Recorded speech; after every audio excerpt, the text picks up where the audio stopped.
Crews find a whole bunch of bones. The effort to retrieve them today and why they are a bit of history. Our top story on Newswatch 16 at 6.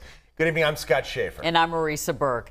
When road crews in Schuylkill County discovered bones in the Schuylkill Haven area, little did they know they were uncovering history. The bones are the remains of people who were buried in the community after dying from a serious epidemic in the early 1900s. Newswatch 16's Jackie DeTore is live in our Wyoming Valley newsroom. Jackie. Yeah, Scott and Marisa, there's nothing suspicious about those bones that a construction crew found while doing road work yesterday near Schuylkill Haven, but there is still an investigation going on surrounding those bones. And it's because officials want to know how long those bones have been there and who they might belong to. There may be a delay in some construction on Route 61 near Schuylkill Haven because while a worker was trying to dig up some dirt, he dug up some history instead. That history includes a mass grave containing old human bones. Joan BACHMAN and her husband owned the land where those remains were found. When they bought the property back in 1997, there were rumors that it might have been an old cemetery. They told us it possibly could have been a burial ground from many, many years ago, 100 years ago. So evidently it is. Historians believe the remains belong to people who died from the 1918 Spanish influenza.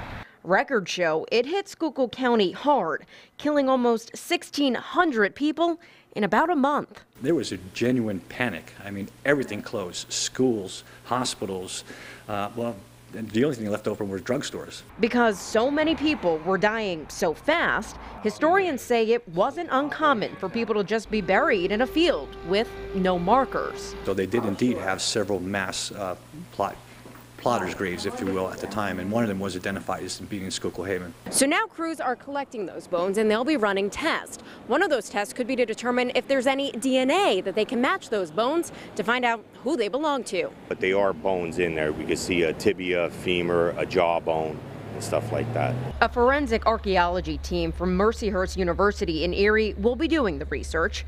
For BACHMAN, she says she never thought buying a plot of land would lead to all this. Just for the kids to hang out and play there, and for my husband to have something to do when he retired.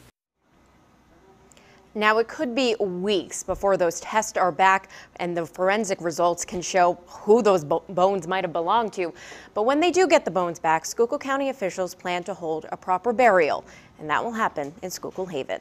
Jackie DeTore, Newswatch 16, reporting live tonight in the Wyoming Valley newsroom.